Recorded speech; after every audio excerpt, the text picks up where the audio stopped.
All right, welcome along to the RTÉ Soccer Podcast. I'm Raf Diallo, joined by Conor, Neville and Anthony Pyne this week. We have an interview coming up with Roberto Lopes of Shamrock Rovers, who is over at the Africa Cup of Nations with Cape Verde, and he'll be kicking off the tournament next week, and it'll be his first major tournament. So we touched on both club and country with him, and that's going to come up shortly. But before that, Anthony, we had the pleasure of seeing an Irish player featuring in one of the big games in Europe, which of course was Caoimhin Kelleher for Liverpool against Chelsea. What did you make of his performance?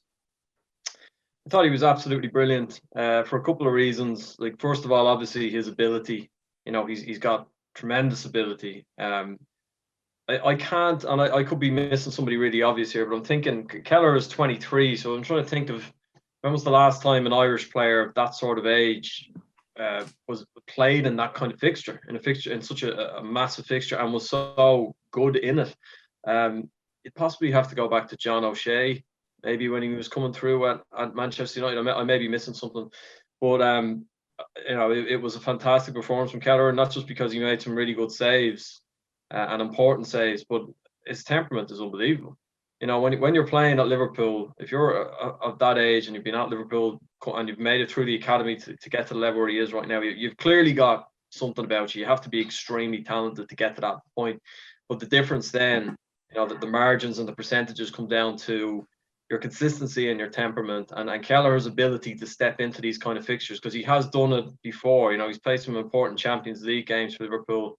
To step into those games pretty sporadically, you know, like he hasn't played. He's played some Carabao Cup games for Liverpool, but this kind of profile of a match, having been sort of playing in the reserves with the under-23s, then to suddenly to go to Stamford Bridge, where, by the way, that game was the first game to have standing fans in the ground, so it was an unbelievable game of football. So the atmosphere was off the scale, and he just looked so calm. You know, he just, nothing fazed him. Bazunu is the same. You know, nothing phases the pair of these guys. They're just two outstanding young goalkeepers, and I really thought Kelleher was excellent for Liverpool. I you know, in the end he probably saved them a point. It was a great performance, it really was. Yeah, it's probably just unfortunate from an Irish perspective that the two most promising players are both coming through in the exact same position. But Conor, in terms of what Anthony touched on there in regard to that kind of novelty factor of seeing an Irish player kind of featuring in a game of that stature, it was a bit of a novelty, although it was anticipated he would start when the rumours came through that Alisson was sort of struck down with COVID. We were discussing actually whether it constituted his biggest game for Liverpool. I was discussing that with Dave Kelly of the Sports News Desk, and I tried to argue the Ajax game was bigger for him, the game he played in December 2020 when it was a 1-0 win in the Champions League, because given where he was in that stage of his career and he was slightly less established, it was a similar performance. Again, as Anthony said, nothing seems to faze him. His temperament is probably the most impressive thing, his alertness, concentration. Obviously could do nothing about the 2 goals, made a couple of excellent saves. The Pulisic one was obviously the big one. I thought he made a fine save as well from Mount, and even in the second half where a free kick twacked off the wall and a very awkward shot in the far corner, and he got down to save that. Jay, he looks very alert, and yeah, he was superb. From an Irish perspective, it does seem fairly comical that we've complained so long about Irish players being absent from these sort of mega clubs, and now we have one playing sort of semi-regularly now, or increasingly regularly, and he can't get in the Ireland team. But yeah, it's difficult. Perhaps we could do a sort of Clements Shilton relay type thing. When Ron Greenwood was England manager, I think in the early 80s, he couldn't decide between Ray Clements and Peter Shilton in goal, so he decided to give them alternate games. Now, I don't think it was believed to have worked, so I don't know. Perhaps we won't go down that road, and Kelleher will have to wait.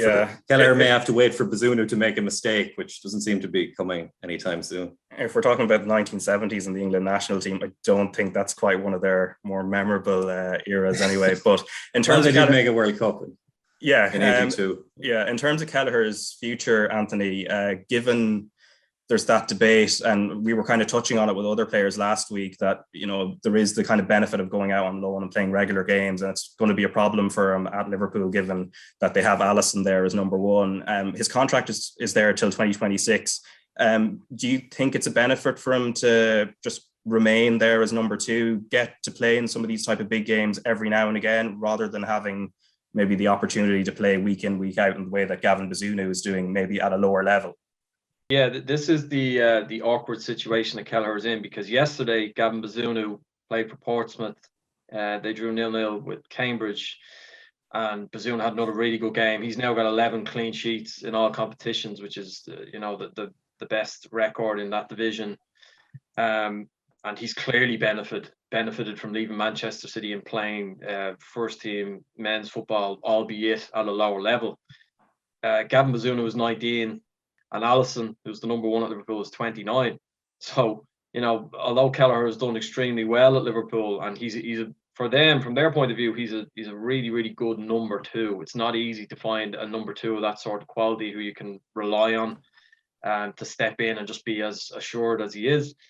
But at the same time, he's not going to take that number one jersey from Alisson. And Alisson, unless he moves on in the next couple of years, he could have another 6-7 years as Liverpool's first choice goalkeeper. So I think Kelleher does have to move on. I think he needs to play now.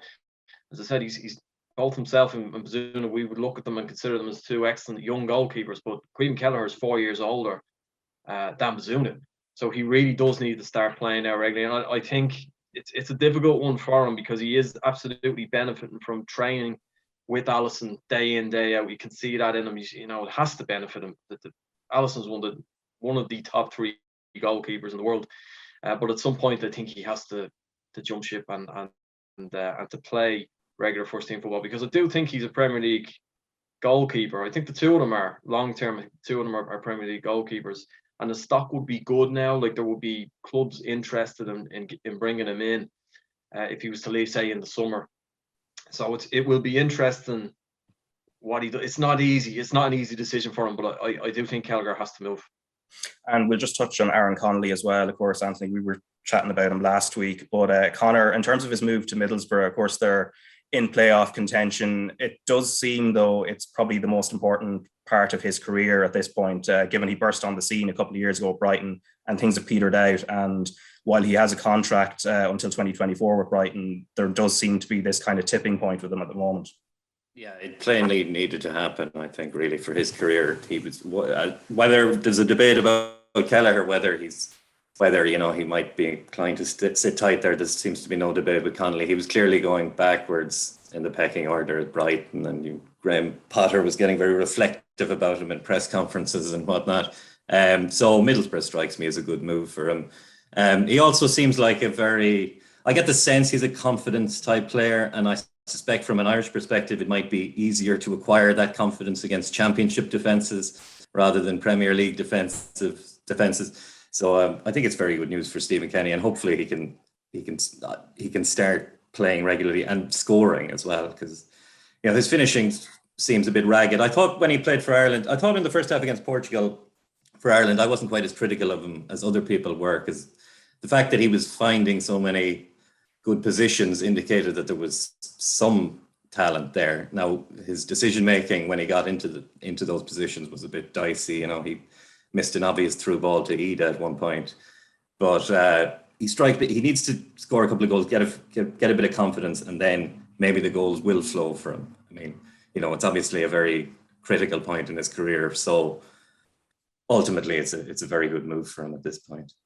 And one final point on him, actually, Anthony, before we get to the Roberto Lopes interview.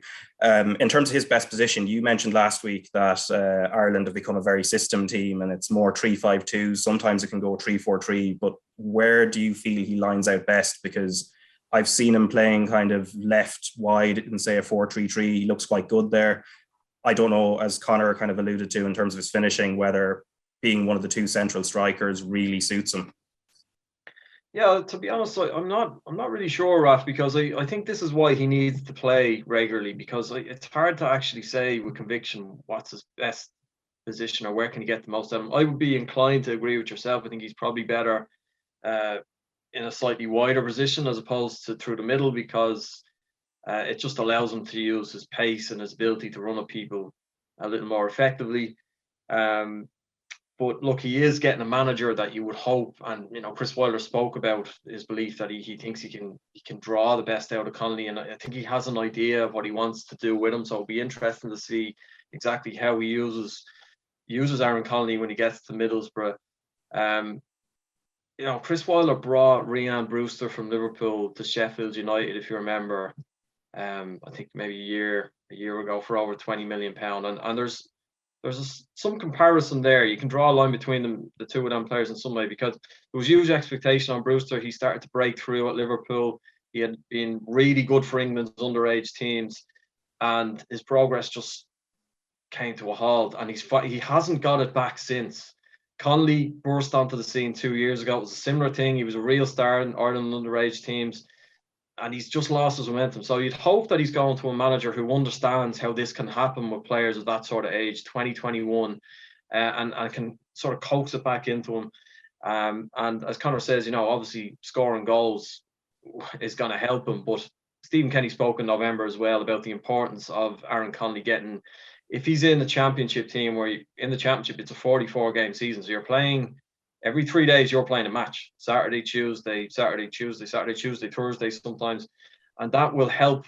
If he gets into the team regularly, that will help him in all sorts of ways, because he does look like a fella who needs a little bit of structure and a little bit of focus. And if he's in a team and he's playing every 3 days, and the only thing you can think about in that situation is getting yourself ready for the next game. You play, you rest, recover, next game. I think Aaron Connolly needs that. So if he can get into that Borough team and do well, I do think potentially this could be a really good move for him. He's a fella that he wants to play all the time, and he hasn't been playing. It's not happening for him at Brighton. And when that happens to a player, it is easy to lose your focus. You're training every day with no end game. You want to train to play.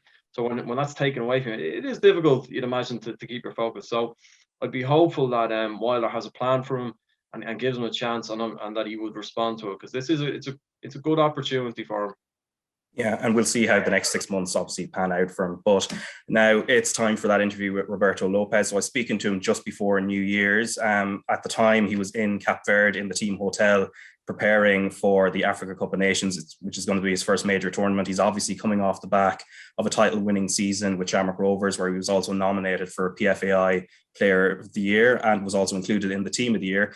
Obviously, his season ended in mid-November in terms of playing time, so he's had a bit of a challenge in trying to keep sharp and keep match fit. So that's what I started off by asking him about. Yeah, I just tried to maintain mostly what I built up towards the end of the season. So in my head, if I maintain maybe 75-80% of the fitness that I finished the season with, I'd be ready to come over and train with the rest of my teammates in Cape Verde and catch up and hopefully peak in time for the tournament. So I took a little rest, maybe 2 weeks after our season finished, and then I went back to train. Yeah, and I think you'd said it to me before, so you left Dublin on Stephen's Day. So what's the journey like then to get to Cape Verde?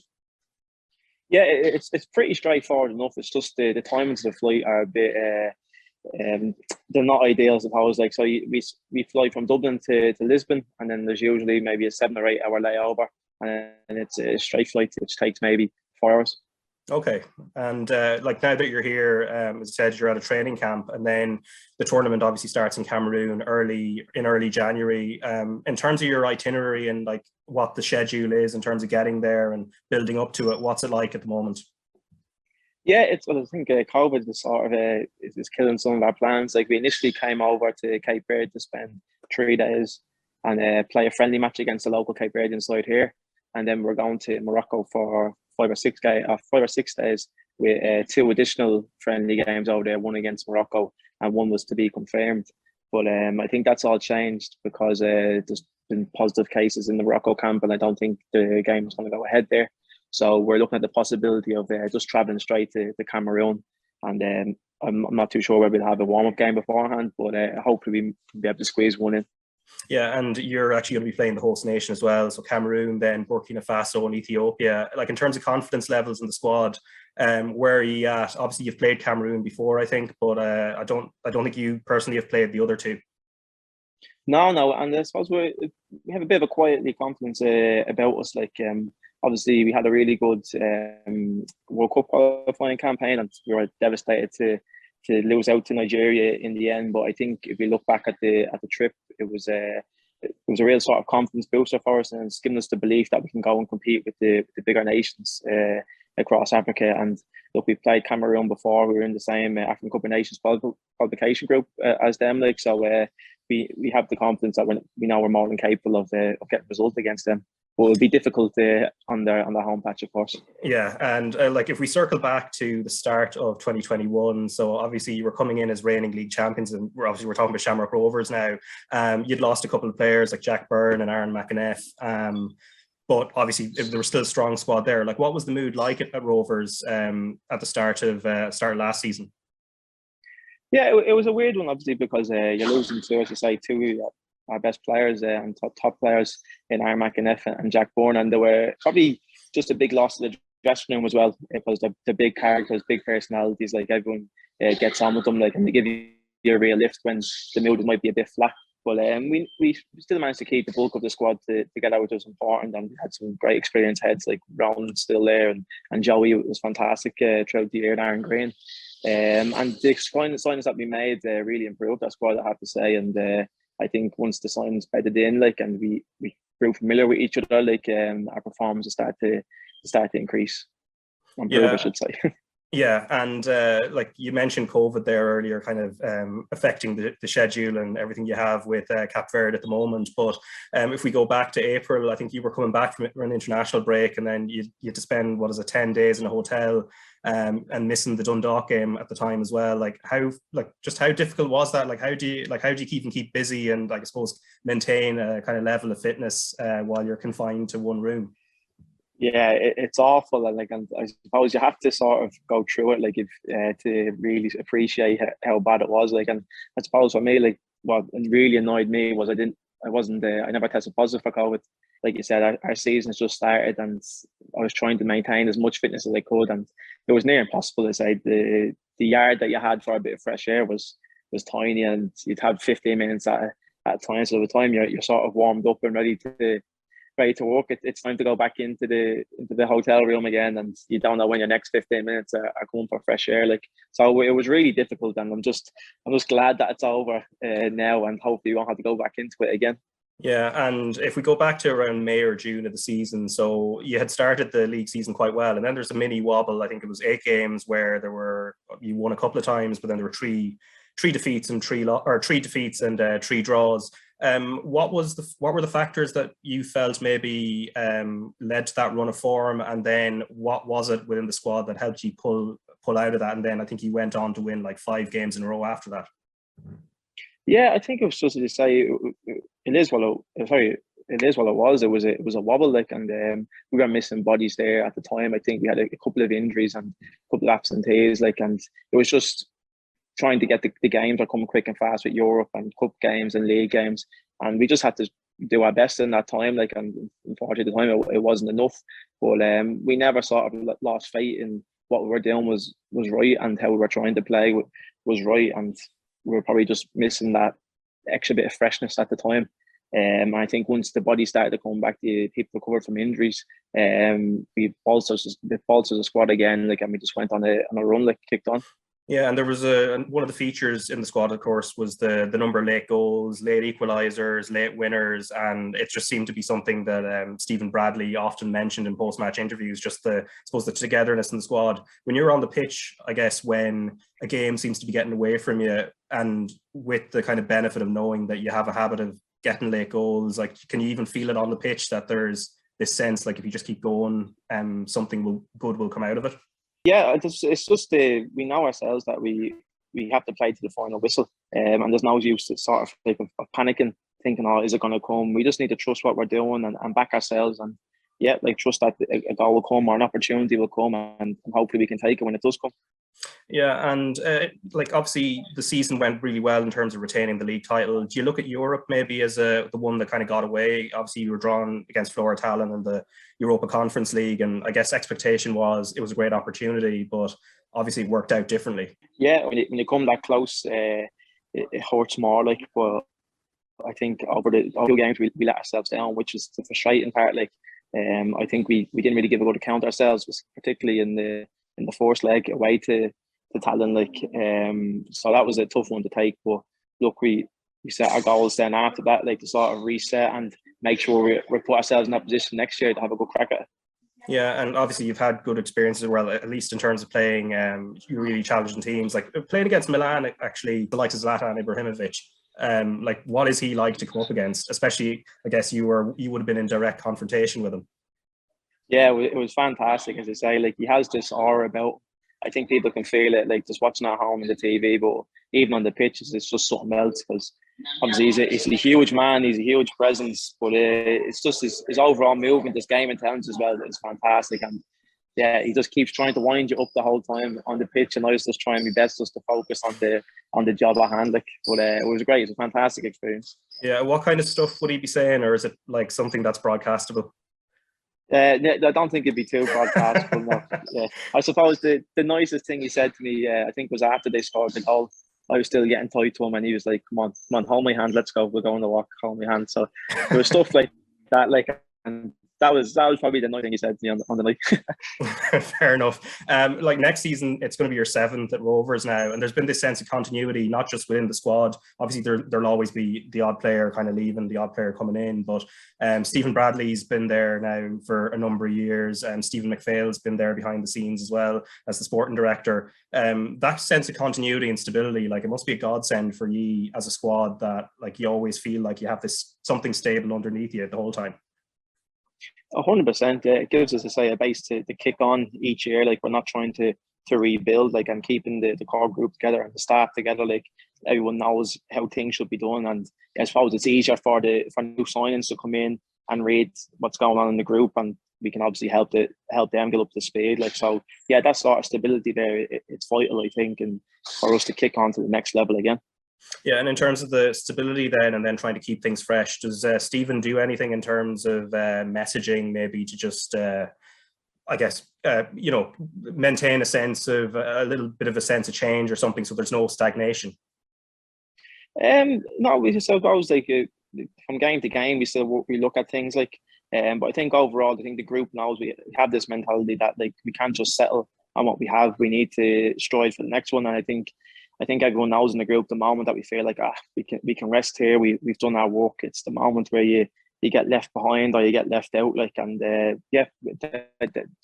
sort of that thought process, if that creeps into our group, it won't be around much longer. And I think most of us know that. Yeah, and we were chatting to Jack Byrne a couple of weeks ago. Obviously, you must be looking forward to playing with him again. Have you been chatting to him at all since he came back? Yeah, I've been chatting to Jack since he announced he signed back. I was really good friends with Jack when he was here the last time, so I was delighted to see him come back. He's a fantastic player. He's a great person as well. He really does brighten up the dressing room. And yeah, I've met him a few times for lunch before I went away, and we played a 5-a-side or 2 together. So yeah, it's just great to have his presence back again. He's going to be a great signing for us. Yeah, and of course, Joey O'Brien leaving as well. So he would have played alongside you for the last 3 years or so, just as an experienced centre half who's had experience of playing over in England and everything else. Obviously gone off to Shelburne now as a coach to work with Damien Duff. In regards to the relationship you would have built with him on the pitch, how did you develop it? And obviously he will be, I guess, a big miss for you now from next season onwards. Yeah, Joey was fantastic for me from the moment he went in. Obviously, being a defender as well, you can bounce any question off him, and he always had an answer for it, because where the level he's played at, he's come up against nearly everything. But the big thing that stood out for me for Joey was it's just his quality. Everyone talks about the experience and his knowledge of the game, but I've just seen him in matches do things that really impressed me. And I think that I didn't expect from myself, and he was just such a good footballer, and he really was a leader for us. When we needed him, showed us the way to success at times. And yeah, he'll be a huge loss, and he won't be replaced. But it leaves the opportunity for more people in the squad to step up and really be a big character now. Yeah, and individually, you had a great year, obviously, with the PFAI Player of the Year nomination. Do you kind of look at those nominations as something you kind of play down, or do you actually like the idea of kind of enjoying these things in the moment rather than maybe waiting until the end of your career, maybe to look back and think about award nominations and different things like that? Yeah, I don't really think too much of them throughout the season. As I say, look, it's great to be nominated in the Team of the Year or Player of the Year, and obviously win something. But it's not the ultimate goal, I suppose. I think I start every season looking to win the league, win the cup, like, and if anything else happens after that, great. And yeah, we'll enjoy them moments when they come along. But it's not something that I'd sort of strive for in my goals, I would say. Yeah, and just at the age of 29 now as well, and it's kind of like that, they always talk about those years being like the peak years for a defender. Do you kind of feel like, just with the mixture of experience you've kind of gained and the things you've won, that you feel like you are and I suppose with the nominations as well, that you are kind of at a peak with everything that's come together? Yeah, look, has been a good year or two, like, but I don't like to sort of like put labels on it or say like, yeah, feel like I'm peaking, because I always feel like there's more to come, or I can improve on something next year, and that's the sort of mentality we taking in, hopefully for the rest of my career, but definitely into next season, that like, right, there's more I can do here. I can be a better player, I can get more goals from corners or whatever it is. I know there's areas in the game that I need to improve on, and that I can improve, and I'll keep pushing myself to do so. Good stuff. And obviously we'll be watching you closely in terms of Irish interest anyway. At the Nations Cup, it'll be yourself we'll be kind of keeping more of an eye on. So best of luck in Cameroon. Hopefully you're able to go as far as possible. And of course, we'll be looking forward to seeing you back with Shamrock Rovers as well next season. So Roberto, best of luck. Thanks very much, Raf. All right, that was Roberto Lopes of Shamrock Rovers speaking to me late last week, and he's preparing for the Africa Cup of Nations, which is coming up next week, and they're in a group with Cameroon, Burkina Faso and Ethiopia, so we'll see how they go. And obviously I think from an Irish point of view, lads, he's probably the only one we're going to be kind of keeping a close eye on, and maybe possibly supporting Cape Verde just because of that. I know Shamrock Rovers fans, it's their second team, really.